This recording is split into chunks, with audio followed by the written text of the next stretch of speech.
This AI moment hits different. It's the first technology designed not just to serve us, but to be us. I'm Baratunde Thurston, and on my new video podcast, Life with Machines, I'm going to talk to all kinds of folks, the people hitting the gas pedal on this transition and those trying to pump the brakes. Watch and listen to Life with Machines, powered by Lenovo in partnership with Intel. Intel Core Ultra 7 processor, powering Intel vPro. Lenovo.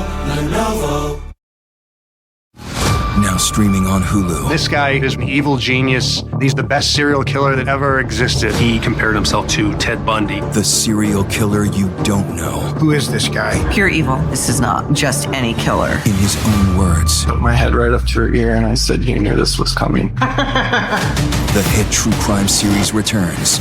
Wild Crime, 11 Skulls. I'm more sane than most Americans. Now streaming on Hulu. You can support this podcast at patreon.com/partnersincrimemedia. I'm Rebecca Lavoie, and this is Crime Writers On.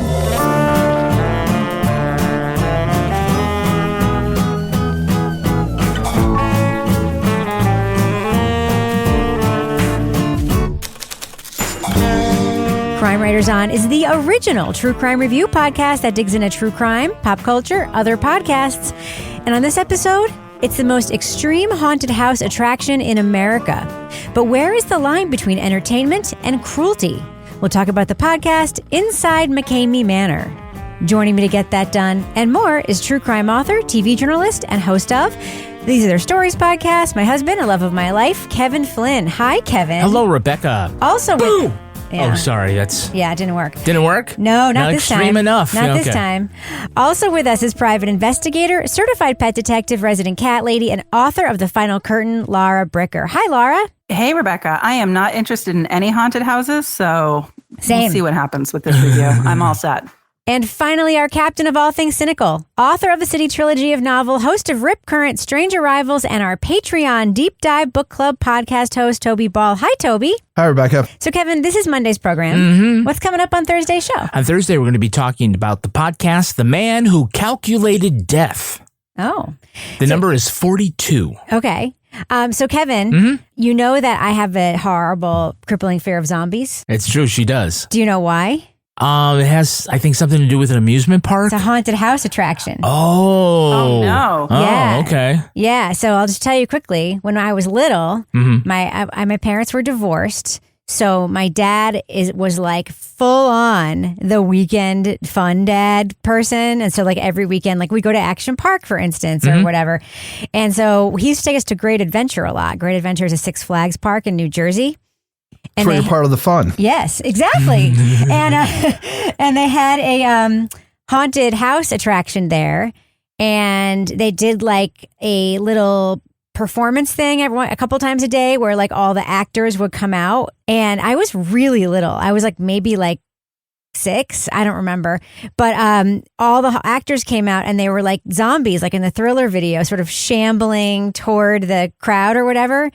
And I fucking ran away. I ran away so hard. I ran really far away and hid behind a garbage can by lightning loops. Oh, God. That's specific. Okay. And I got in so much trouble. Like, it was the most trouble I ever got into with my stepmother because I had, except when I broke her yardstick, because I had run away. And it was like, you can't run away. And I was like, but the zombies. I remember just being so upset that they were upset with me because I was like, why am I the only person who was legitimately scared? And that's what seeded my actual fear of zombies. As you know, Kevin can't even like put his hands out and like walk like a zombie. Otherwise, I don't do it. You know, now he's doing it just to try to troll me, but don't do it. I don't like the imagery of it. I don't like the sounds. Okay, enough. My zombie, I haven't, yeah. Was that Brigantine Castle or was that a different thing? I don't know because I never got close to it ever again. Because I was always like growing up in South Jersey, those were like Brigantine Castle and Great Adventure were like, but I don't remember if they were the same. Yeah. Like it was a haunt that was inside of Great Adventure. Things. And it wasn't like the Haunted Mansion in Disney, which like is not scary at all, which we rode like a bunch of times every time we go. But like, and I don't know how even scary it was. And these actors probably weren't even like that scary, but I was little, man. I also got upset when we went to Dominican Republic and in a resort, and they had a Michael Jackson tribute show. And at one point during the Thriller part, all of the dancers came out into the audience like zombie style, and I had to fucking leave. Like I was not. Wow. I was not having it. And then you proposed to me anyway. Yeah. Imagine that. Imagine that. That was that vacation where Kevin proposed to me.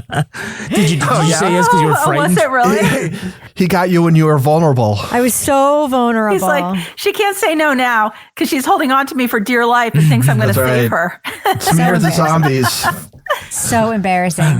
Kevin keeps me. It's in our vows to keep me safe from zombies. Yeah. Have you seen the Nathan For You episode where he does the haunted house? No, I have not.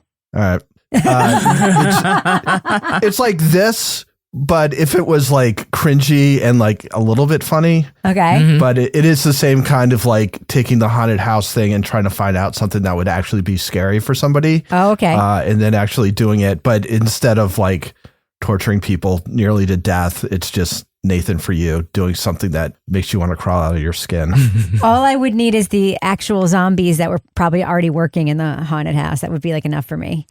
All right. Anyway, we used to watch Fear Factor. Remember that Joe Rogan hosted that show? Whatever happened to him? Yeah, I was about to say. No, I mean, seriously, whatever he had a lot of happened to talent. Yeah, so he used to host a show called Fear Factor, and they'd have people on and they'd put them through scary situations, like sticking their hand into a thing of scorpions or whatever. No, thank you. And I would always watch it, and I'd be like, I could do any of this shit except they're being buried alive, which they do in that show quite a bit. Oh, But if they brought out a person dressed as a zombie and had it walk toward me, I'd be like, done. Yeah, no, thank you. Yeah. So Laura's afraid of them too. I'm glad to hear that. Glad to hear I'm it. afraid of a lot. Like, I'm afraid of snakes. I'm afraid of swimming in water in which I can't see the bottom Same. because of Jaws. Black water. So I will only swim in the water in the Caribbean where it's clear and I can see what's under there. And even then, I'm very cautious because there might be like a barracuda or something that could eat me. Yeah. Yeah, Yeah. probably. I can't swim in anything dark either, as No, Kevin also I'm all knows. set. I'm like, nope, I'm good. I'll just sit here and watch the rest, y'all. All of Kevin's failed Guys, we're attempts to get me missing to go out. skinny dipping at night. I'm like, nope. All one of them? Yeah. Well, now you know.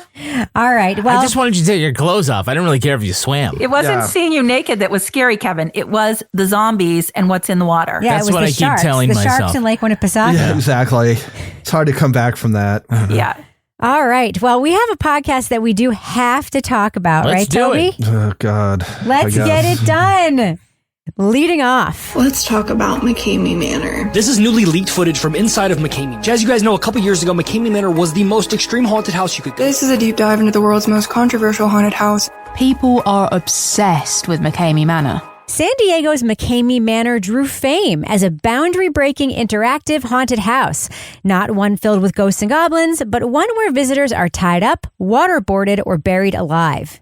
Now located in Tennessee, attraction goers are saying the manor is going too far with its physical and mental abuse. The male actors were very, rough, violent, throwing them around, not guiding people from one room to another. They're being thrown, picked up, thrown again.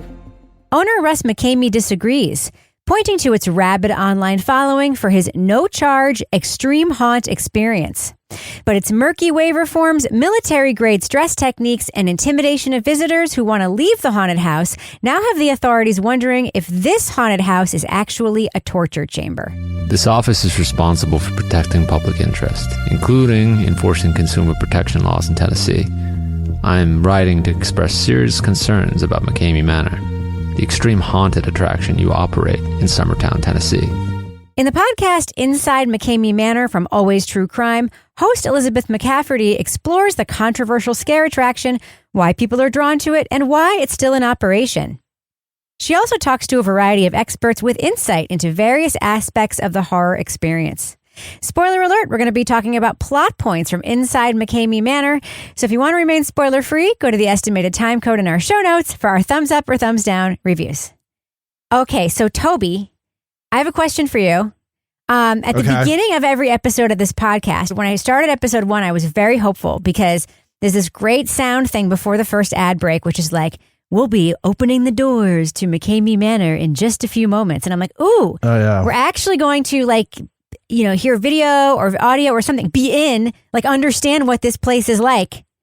And that never fucking happens. The first episode is a whole episode about the nature of fear or whatever. What did you think when you first started listening to this podcast about it delivering on its promise? Yeah, first of all, I'd just like to apologize because I saw an article about this and I was like, oh, this is probably about like a subculture of like haunted houses trying to one up each other or whatever. Toby, we're not going to get into the habit of apologizing for assigning bad podcasts because if so, okay, I have 10 years worth of and everything that Laura has ever recommended has been like, I just want to make it clear to all the listeners at home that Kevin is not responsible for this. That's right, yeah. But to your point, Toby, it had so much potential, right? Because the topic, you hear the topic and it's like, oh, great idea for a podcast. Except I didn't know anything about McKamey Manor, and the reality is that it's not really a haunted house at this point. Like it kind of started off that way, but now it's just like, how long can you sustain torture, you know? But anyway, even from the first episode, it kind of sucked. Like all the things, I can't say all the things because there are things that popped up along the way that also sucked. But it was sort of a combination of not really getting what you were interested in, along with like these strange, like out of nowhere Foley screams and stuff. And then like this really sort of awkward introduction of experts who occasionally would talk about things that were sort of appropriate to the topic and at other times. So they had one woman just like giving sort of a history of Halloween, which would have been fine if this had anything to do with Halloween. It had nothing to do with Halloween. But it's about like haunted houses up to a point, and then after that, not so much. England had banned all Catholic church celebrations in the 17th century, and Halloween was in part a Catholic celebration. It was All Saints' Day. It was the eve before All Saints' Day. So it was not celebrated through most of England for a long, long time. I've got to kind of restrain myself because I don't want to get all my venting out early. I just want to say, you know what that's like? It's like when you're reading a Dan Brown book and there's like a good plot in the Dan Brown book and he drops like 3 pages of background that's not relevant to anything, that just shows he does a shit ton of research, and you're like, why are we even reading this? Right. There is an interesting story here, guys, and you're right. Sort of like the whole concept is really intriguing.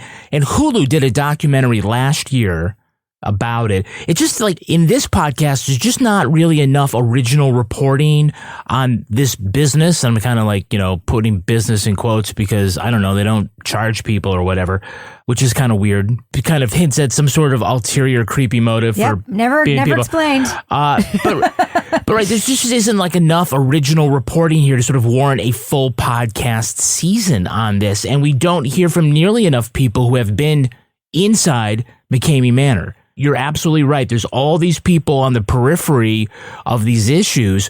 But as far as, we heard from more than one person who had been a visitor. We heard someone who worked there. Right. We heard about visitors without ever meeting them. We've heard some of them like talking it or weeping in their hotel rooms. Yes. That was like, yes. Right.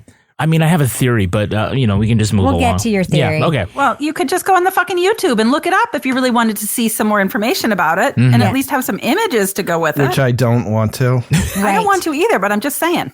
Well, that's the whole thing, is that I didn't watch any of the videos from inside the house, but there is an entire community on Reddit, on YouTube, people who post videos about this.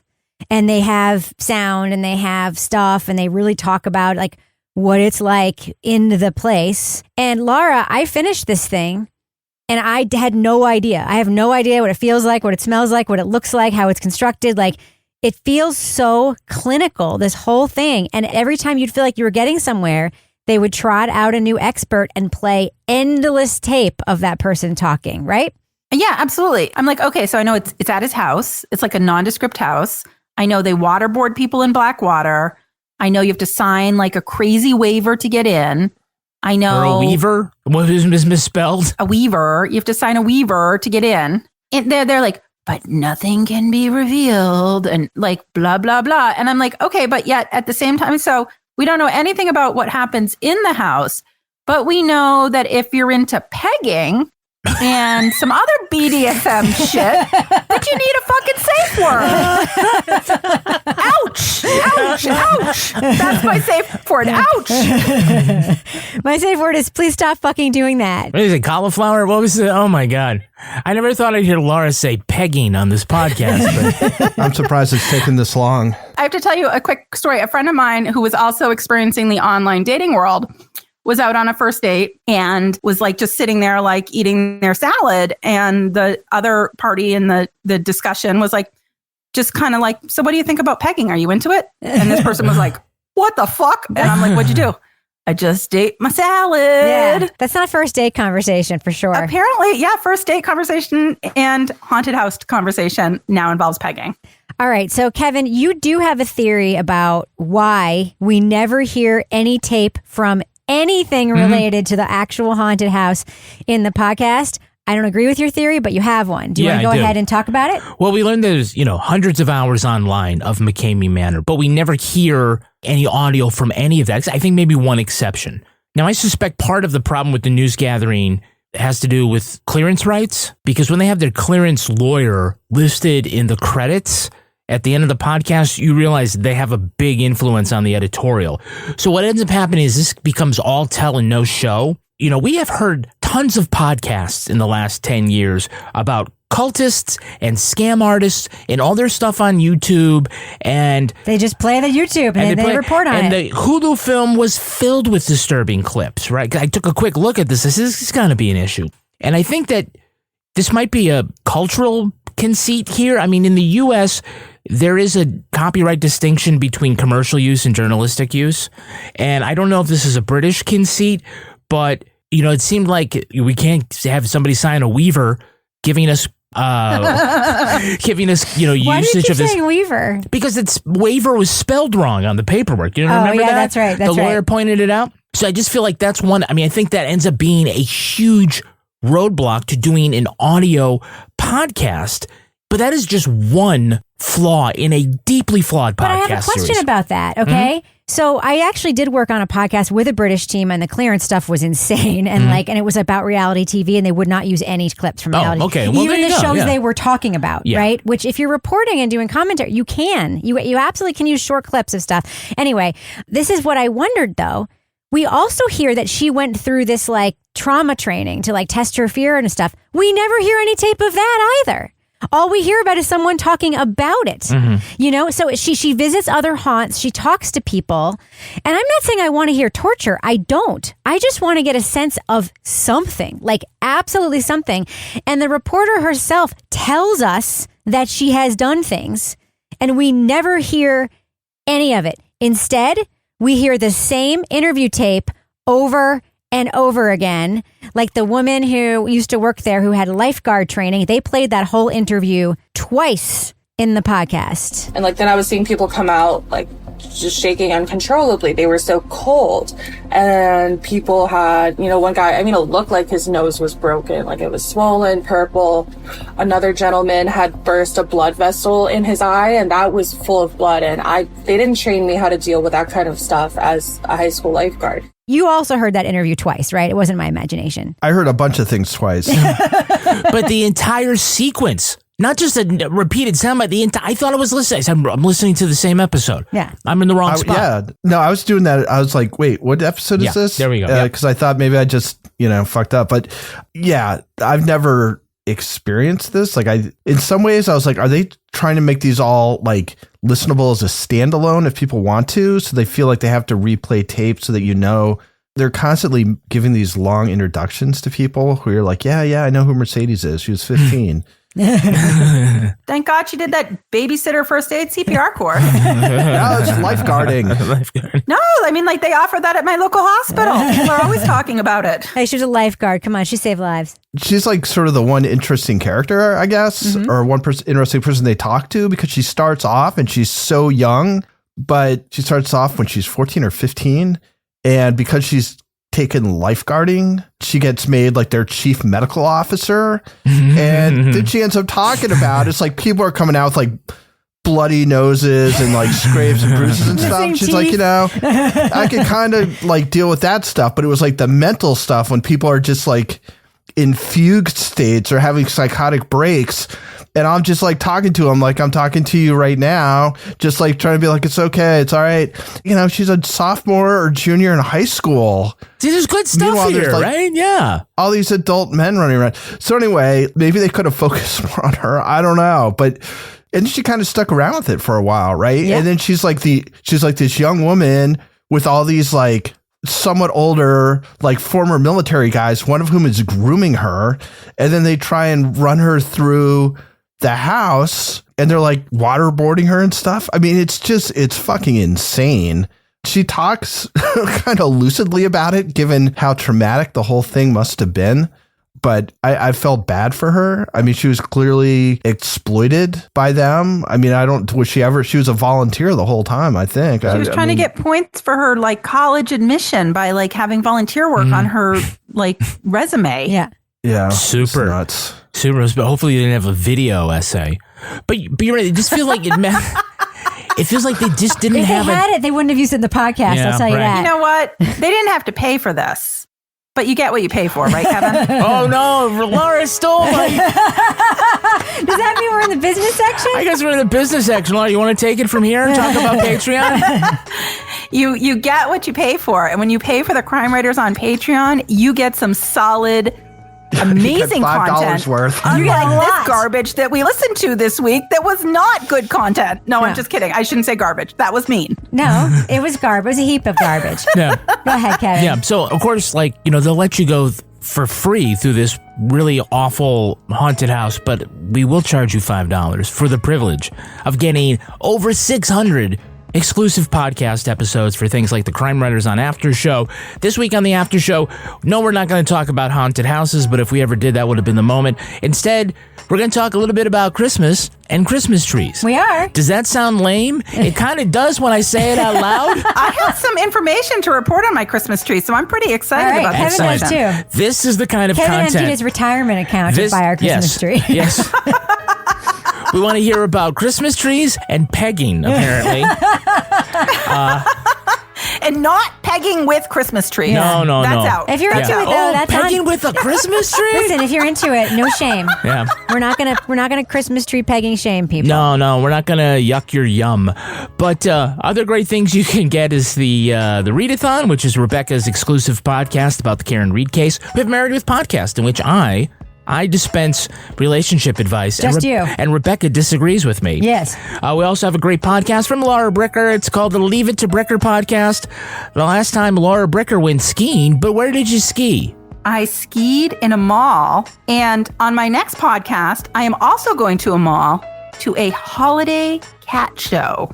Nice. Wow, that's fantastic. So malls are the theme now. They're not dead. They're not dead. No. They are. So as malls, they are. Yeah. That's great. And if you join us at the deep dive level, you get to not only enjoy all that exclusive content, you even get episodes of Crime Writers on early and ad free, but you'll also get to watch and partake in Toby's recording of Toby Ball's Deep Dive Book Club podcast. The next recording is tonight. So it's not too late to join. And if you're already there, make sure you reserve your place. Toby, the book is called what? It's called A Thread of Violence by Mark O'Connell. Who's joining you? We've got 3 deep dive listeners are joining me this month. Linda Viramontes, Carmen Pippinger, and Jennifer Ruth. That's one way to get people to show up. Just be on the show. Yeah, exactly.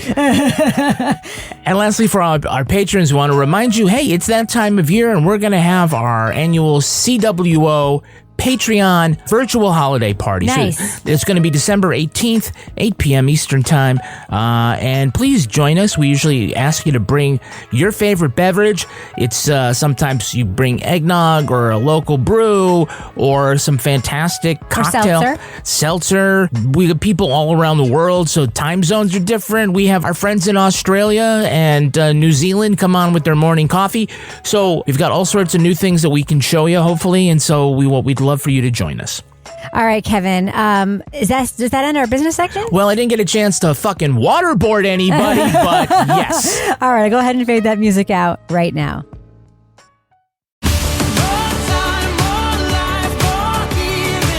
Norwegian Cruise Line invites you to experience more in the Caribbean, Alaska, Europe, and beyond. For a limited time, get 50% off all cruises and enjoy NCL's all-new More at Sea cruising package, including unlimited open bar, specialty dining, and more. Visit ncl.com, call your travel advisor, or 1-888-NCL-CRUISE. Offer ends soon. Norwegian Cruise Line. Ships registry the Bahamas and USA. Restrictions apply. This AI moment hits different. It's the first technology designed not just to serve us, but to be us. I'm Baratunde Thurston, and on my new video podcast, Life with Machines, I'm going to talk to all kinds of folks, the people hitting the gas pedal on this transition and those trying to pump the brakes. Watch and listen to Life with Machines, powered by Lenovo in partnership with Intel. Intel Core Ultra 7 processor powering Intel vPro. Lenovo. So, Toby. Yep. Who's our next sponsor for this program? Toby doesn't know. Oh, he doesn't? He doesn't. Why would you be asking him? That's a good point. Yeah, okay, so we're sponsored by our friends over at Quince. Oh, my fave. Yeah, why is gift giving so enjoyable? Because it feels good to have people open stuff that they like. Yeah, right, so I'm sorry, that was a rhetorical question that I was supposed to answer. Like, why is it enjoyable for me? Because I'm kind of bad at giving gifts. You're very bad at it. So, like, to have a nice prompt for something, especially when it comes to clothing, because I think as a dude, we can agree that it's sometimes hard to pick out, like, really great stuff. But it's all, I mean, what makes a great outfit is not just something that looks good on you, but a little bit of luxury, right? So you get quality gifts at an affordable price for Quince. Now, as much as I like giving gifts, I like giving myself stuff. You also like getting gifts. I like getting gifts. You know what I just did? I bought a pair of joggers from Quince. You love those for under joggers. $50. Yeah. Yeah, I've never had joggers before, and so they really like how they fit and they look. But Quince has a whole bunch of stuff for under $50. It is perfect for the holiday season. Plus, it's really quality stuff. Gift luxury this holiday season without the luxury price tag. Go to quince.com/crime. Crime! For 365-day returns plus free shipping on your order. That's QUINCE.com/crime. Crime! To get free shipping and 365-day returns. Quince.com/crime. Crime. So, Laura, is there any better way to get people to want to come to your horrible attraction than pretending like there's a ton of demand and creating a fake waiting list for it, which, by the way, is very heavily implied in the show and obviously true. Just like getting on our Patreon, there's 25,000 people waiting to get in. List. Yeah. Oh, we should use that. Yeah. But Laura, that was like bullshit, right? There's no like 25,000 person waiting list for this. No, that's bullshit. But I'm going to tell you what, that is a very effective technique. And so there's a restaurant in my town that only opens up reservations 1 month in advance, and they have a small number of seats. So you can never get a seat there because of this, the feeling that there is this huge demand. And so you have to, if you want to go like a month out, you have to get up at like 6 a.m. and go on the Resi site and make a reservation. That's ridiculous. That's legit. It's like going to Disney restaurants. People actually want to go there and there aren't enough seats. But in terms of the McKamey Manor, I'm just going to say, like, that was kind of brilliant marketing. You create the facade, you create the illusion, you create the hype. The people that are interested in this are kind of buying into the hype, and they're probably not necessarily like doing the research because they're like, wow, if we get a spot in this thing, like we've got to take it and we've got to stay in the Weaver and we've got to like put our cell phone in the lockbox. And oh my God, like we'll never be able to like replicate this experience because so many people want to do it. So that is actually a really brilliant marketing technique. And I mean, if I remembered my marketing class from college, I'm sure there's some sort of a name for that. But, at the same time, I'm like, who the fuck would want to go to it feels like going to John Wayne Gacy's house a little bit because it's like this like nondescript, like suburban house. And you've got like horrible things that are happening in there. And they're not even like haunted house things. It's like if you survive suffocating, if you survive getting duct tape put on your freaking eyes. Ow. Which sounds like a horrible thing, especially for me who has the dry eye. Like, no, thank you. I would never sign up for that. That's why.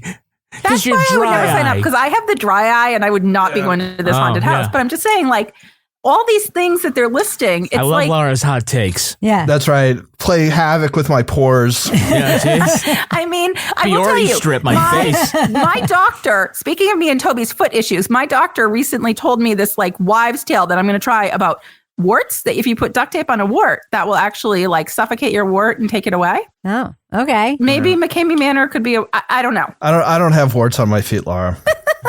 So Toby, I was wondering, like, except for the fact that I don't think there is a huge waiting list, who wants to go and get ribs broken and teeth knocked out and their head shaved? Like, what kind of person would? I'm not judging, because I guess there are people who are into that kind of thing. But like, do we ever get a sense of who the clientele is for this thing? Well, it's those people that you're not judging, Rebecca. Yeah. Okay. People who are deeply regretful. You know, they talk about, I mean, very, very briefly, and maybe they'll do it in further episodes, but to me, that's almost like the most interesting part would be like, who are the people who engage in this stuff? But it sounds like there was like military guys who wanted to test their machismo or whatever. But then some of these other people who just seem like there's that one woman who like basically gets her head shaved and loses teeth and all this stuff. And then she goes back a second time. I mean, in the population of the United States, like you can find people who are into just about anything. So I guess I wouldn't compare it to, although they do a little bit in the podcast, to the BDSM stuff, but this idea where you've lost control of your surroundings and stuff, whatever sort of psychological need that fills in some people, like maybe that's part of it. And I think there are people who in other ways that are not as troubling as this also put their bodies through a lot, like extreme race type things. Yeah, ultra marathoning and fight clubs. Endurance event, yeah. Solo ascents of Himalayan mountains and stuff. Yeah. I mean, it's MMA. Like putting your body through the ringer is something that's, it's been done for ages and ages and people like to do it. This particular thing, though, is essentially, signing up to have somebody use techniques that are used in quote unquote enhanced interrogations and or torture, because some of the stuff he's doing came straight from ISIS, according to the podcast. So you're basically signing up to be tortured and seeing how long you can last, and hope that when you say it's not a safe word, it's a safe phrase, that you have to say something and then you say the safe word and then you have to say the safe phrase again, and they ask you if you mean it and you say yes, and then they'll finally stop. People can do what they want, but I'm just surprised that nobody's died. Yeah. The things that like we've been talking about, like all these sort of these experts, that's usually the things that like we're looking for in the reviews, where the comments are like, I would like a deeper dive into this thing. Right? Or there's no context. Right. There's no context. You're like, oh, this poses an interesting side question. And so they should have brought in an expert. Yeah. Right. Because, I'm like, I have questions. I'm like, is this like, what is up with this guy? Why would you want to do this? What are the histories of haunted houses? But that just ends up being the whole fucking but that's thing. Boring. Yeah, but Kevin, there's also sound effects. It's also sound effects. How do you feel about those? If you have a cohesive, coherent, compelling story about inside the manor, then all these little things are just a quick dip into it, just to get the thing. A bite of it, but not, I mean, how many times do we go back to the horror actor or whatever? It's like, that's interesting. The first 7 times we had her. How many times did we have someone explaining why people like to be scared? So many times. And how you take them to the brink, but you don't take them too far. And that's the part of being a scare actor. And Yeah. And a guy who fucking works with smells. Yes. Scare smells. Oh my God. But the best part, you talk about the dominatrix. Yeah. Did anyone notice that among all the interviews that they did, the only time we hear Elizabeth do a 2-way was with the dominatrix? I did notice that. Now, this is not, like, I'm really not trying to kink shame anybody, but it does make the listener wonder why that's the only topic she's telegraphing is important enough for her to do. There's no point in going in full throttle, and it's too much, and you can do damage to people. What's the most popular thing that people ask for? Ball busting, being tried up to a cross, the St. Andrew's cross. They want to get whipped. They want to be paddled. They might want to be kicked in the balls. So back to the safe word thing. So I was bitching about this podcast, and Lance was like, have you ever seen the movie Euro Trip? Have any of you guys seen the movie Euro Trip? No. Toby has. Toby's seen nothing except for that. Toby's seen this. So there's this thing where this guy's like strapped up, and they give him a safe word, and it's another language, and he can't like say the safe word, and they just keep doing all this stuff, and he's like, blah, blah, blah, blah. Laura, and that was more funny than this podcast. Laura, my safe word is keep going. Yeah. Kevin, I wanted to give you an opportunity to talk about, there's very little interesting tape in this podcast, but there is a lot of Foley. creaking doors, screaming, not from inside McKamey Manor. Yeah. But from a soundboard purchased online or something. What do you think about the use of sound effects here? Well, I mean, what are our listeners going to say? What do they think I'm going to say about superfluous sound effects and weird Foley? It's unnecessary. Maybe it's necessary here because we don't hear anybody get scared. So maybe we have to telegraph that this is scary with a scream. But that isn't really sort of like the sloppy editing part for me. I mean, it's just, it goes beyond the repetition of the subjects. We keep hearing the lawyer say, like, on more than one occasion, the same soundbite about, I've never seen anything like this. And why didn't we hear more from the two guys who were moderators at didn't they have more insights of the Facebook thing? Yeah. I mean, again, it just feels like they own the bad editing. I can understand we can't get somebody to talk to us. I understand, no, the lawyers won't let us use this tape. They own that. Yes. That was just, I don't know. How did that make it through? Did an entire sequence get played twice? Yeah. I don't know. I don't know either. We've never heard of 600 plus podcasts. We've never heard that. We've heard repeated bites, but I've never heard a whole repeated interview. No, sure. that's, yeah. Yeah. Because the entire sequence, that's multiple edits, just picked up and plopped in a whole other. They won't notice. They won't notice. But it's like we're just trying to fill the whole thing. There's like, you have to make the editorial decision that we don't have enough. And if it's like, well, they say, the distributing network says we need 8 to 12 episodes in order to be able to make money on this. It's a kid's essay written in 16-point font, triple spaced, saying about how Halloween is very, very, very, very scary. It's not there. It wasn't ready to be done. And I feel like, I mean, you can put a lot of effort in, but if you don't have enough people that are going to give you that insight, what is the point of calling this Inside McKamey Manor? We never get inside. We never really get inside. If it ends up being more of a thought piece about why people want to be scared, you got to go find a second fucking haunted house and add that to it and tell a bigger story because you don't have a story here yet. Laura, you have an interesting note that I wanted to give you the opportunity to talk about.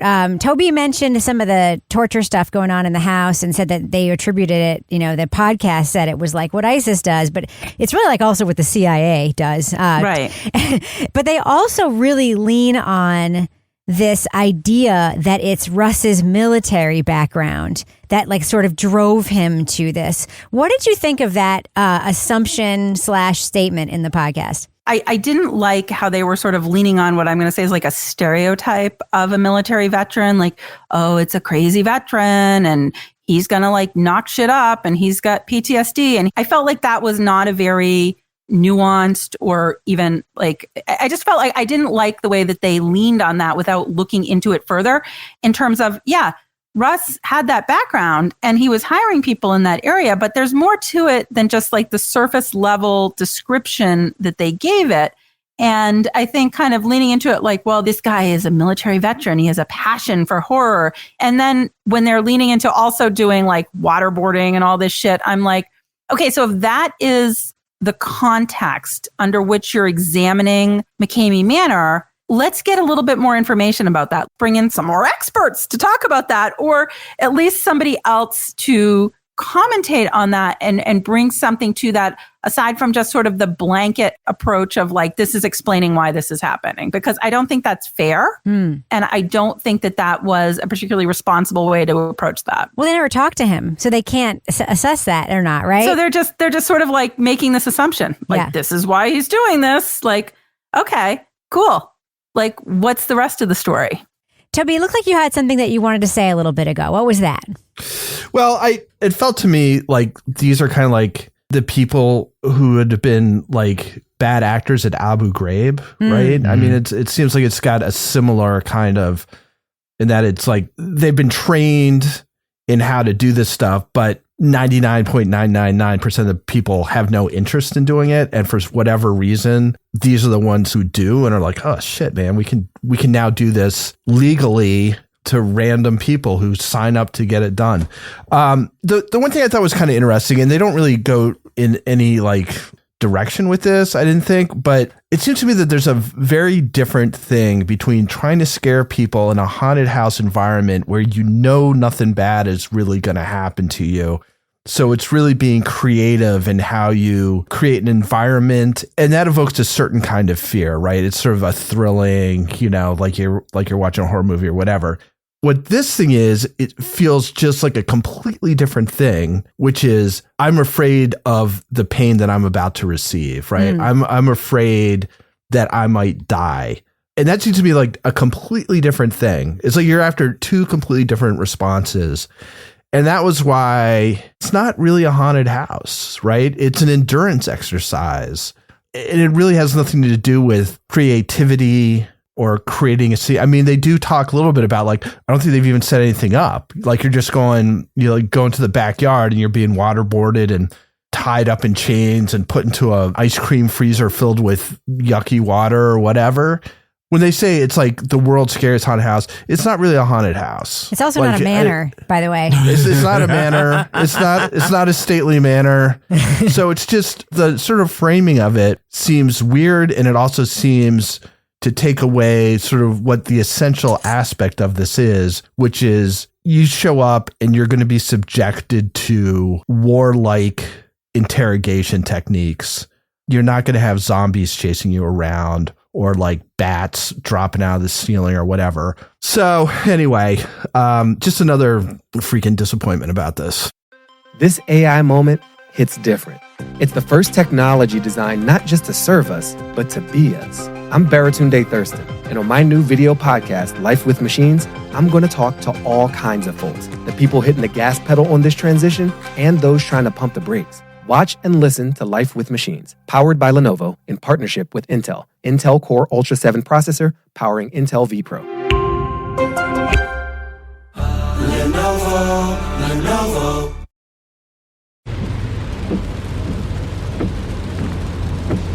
This is the sound of your ride home with Dad after he caught you vaping.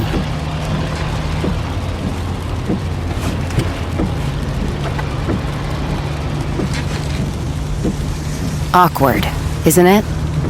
Most vapes contain seriously addictive levels of nicotine and disappointment. Know the real cost of vapes. Brought to you by the FDA. Now streaming on Hulu. This guy is an evil genius. He's the best serial killer that ever existed. He compared himself to Ted Bundy. The serial killer you don't know. Who is this guy? Pure evil. This is not just any killer. In his own words. Put my head right up to her ear and I said, you knew this was coming. The hit true crime series returns. Wild Crime, 11 Skulls. I'm more sane than most Americans. Now streaming on Hulu. All right, let's do what we do. Let's let our listeners know, should they check out the podcast Inside McKamey Manor? Laura Bricker, thumbs up or thumbs down for Inside McKamey Manor? So I will say one thing. I was out walking again. I was getting back in my walking routine. This kept me walking because I was like, this is so ridiculously stupid. And that kept me walking. But it's unfortunately a thumbs down for me. I'm not really into horror, but that's not the issue with this. I think my issue is I feel like this suffered from a lack of sort of a cohesive idea or sort of thesis about what this podcast was going to be about, and then editing and storytelling to get it to that point. It was very repetitive. There was a lot that felt like it wasn't really relevant. And the title of the podcast, Inside McKamey Manor, I think we have a better chance of getting inside McKamey Manor by going on YouTube than listening to this podcast, which is unfortunate because that's a big letdown. Because even though I'm scared by horror, I kind of wanted to know what was happening inside. So I think the idea was interesting. I'm curious about this place. I'm curious about why this guy got away with this so long, even with his waiver, because it seems absolutely ridiculous that he had some of the things going on that he had going on. But unfortunately, at the end of this podcast, I don't feel like I had any answers about how that happened and why that happened. And it was very frustrating to listen to. And so it's a thumbs down. Toby Ball, Inside McKamey Manor, thumbs up or thumbs down? Yeah, I really didn't like this at all. Found myself just depressed the whole time I was listening to it. It just seemed to suck any happiness right out of my body. And it's not just that. It's not put together well. It just doesn't feel like a whole lot of thought was put into things. It seems like they maybe had blocks of different pieces of information and they just kind of stuck them where they thought they should go without thinking about how they fit together or how to kind of integrate things. There's repetition of stuff. there's stuff that's just isn't really germane to the whole story. Like it's just weird. And somebody in the main podcast brought up like it feels like somebody's paper in like middle or high school. It's like, yeah, it's that paper when you forgot that you had a paper due and you show up to school and you're like, oh shit. And then you skip like 3 classes to hang out in the library and you're writing it all by hand and you've got like 3 encyclopedias in front of you. And it's just like, it's kind of hard. So specific. Wow. No, I heard a couple of my friends had that happen to them. They told me all about it. Yeah, so I realize this sounds kind of harsh, but I'm afraid those are the harsh truths as I see them. The fact that we just talked about the whole thing, we just did a, 20, 25 minute review. We didn't even talk about the actual guy, Russ McKamey. He's such a like non-factor in a story, which is really about him, that he didn't even come up in our review is another thing that's not that great. So anyway, I really dislike this. So it's a big thumbs down. Kevin Flynn, thumbs up or thumbs down for Inside McKamey Manor? Yeah, I'm just a really big thumbs down on this. It feels like that there was stuff here, right? I mean, the things that we hear about in the outline of the story seem really interesting, but they just did not gather enough sources, enough content to tell that story. There's a whole lot of stuff with other people on the side who know the history of Halloween and know about how to make smells that scare people or whatever, but there's not nearly enough about McKamey Manor to even hold the title of the podcast series. They should have kept trying to get other people. And we know that I think the major flaw here is in the production. It's put together poorly and they just never got any audio. It's a podcast. You need audio. Otherwise, write a fantastic magazine article about this. But for whatever, I don't want to say what like I said, I think I know why they didn't use any of the hundreds of hours on YouTube, but this shouldn't have been greenlit at this stage. Right. They needed to do a whole lot more work, right? As far as I consider it, this is a Thanksgiving turkey that was stuffed with old socks, cooked for 20 minutes, carved with a spoon, and served on an ashtray. It is not consumable. Okay. Yeah. Wow. It'll make you sick. Wow. And I listen to this on Thanksgiving, so I can appreciate that. Wow. Yeah, so I'm a thumbs down too. This is one of the most egregiously produced podcasts we've listened to in a while, or maybe ever. It had so much potential. I kept thinking about what would Campside do with this if this were a season of Chameleon, right? Keep working on it. This is a guy, though, who is committing crimes and then getting people to videotape themselves saying it's okay that this happened to them because they loved it or whatever, right? Fucking interesting. It's interesting. And we say it needs more audio. We're literally not saying that we want to hear people being tortured, but we are told the podcast is called Inside McKamey Manor. And I have no sense of what it looks like, feels like, smells like, sounds like, or is like at all after listening to this. I am so upset about this podcast. I have never heard a show so shamelessly reuse interviews and play such long interviews and then think we wouldn't notice when they played them again. Yeah, it sucked. And you guys are all like, unfortunately, I feel bad. I don't feel bad. This podcast is terrible. It should have been killed before it came out. And I was forced to listen to it for this job. And so I'm allowed to say, it's no good. Huge thumbs down for me for Inside McKamey Manor. I'd rather go through McKamey Manor than listen to this podcast again.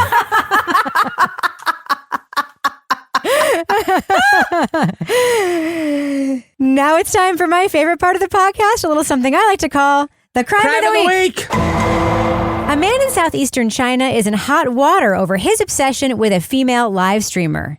Once the viewer sent his life savings to the unidentified online performer, he resorted to theft to send even more money to her digital tip jar.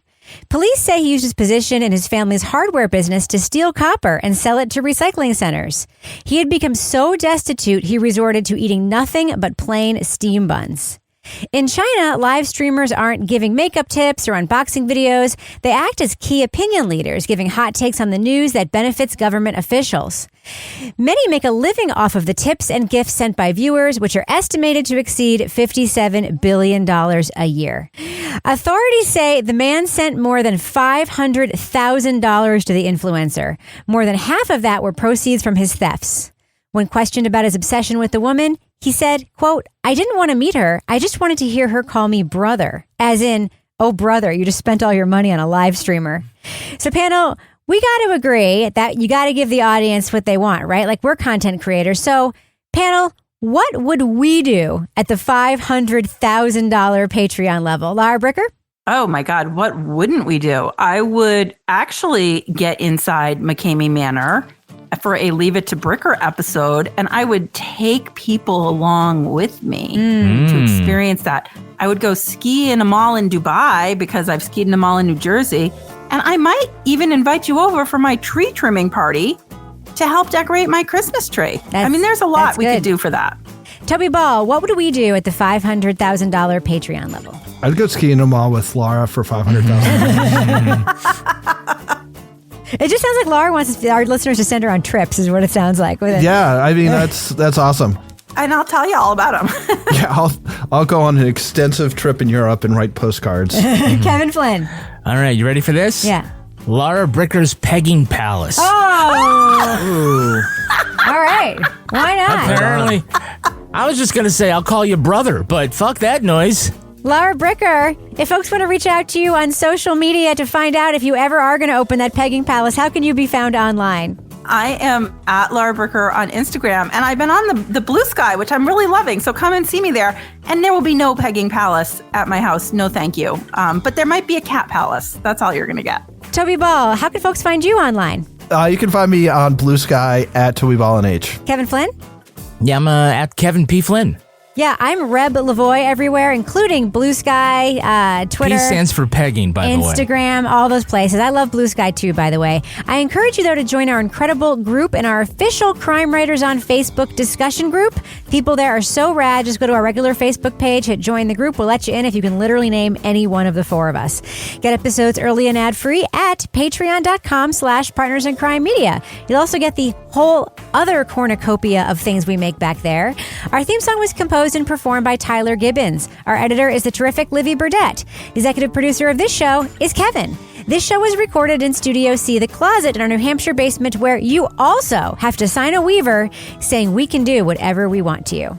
On behalf of all the crime writers, thanks so much for listening. We will catch you later. Kevin Flynn, thumbs up or thumbs down for Inside McKamey Manor? Yeah, I'm a big thumbs down on this. Why are you guys laughing at me? Because I am too. Because you are too.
in crime media. Hey, I'm Yara Shahidi, and I'm the host of The Optimist Project. This is the podcast that asks, what gives you hope? Each week, I sit down with changemakers you may or may not know, from comedy, music, academia, and more, to uncover what inspires them to create a better tomorrow. Join us as we find out ways that we can cultivate optimism in our own lives. You can find The Optimist Project wherever you get your podcasts. Don't forget to follow the show so you never miss an episode.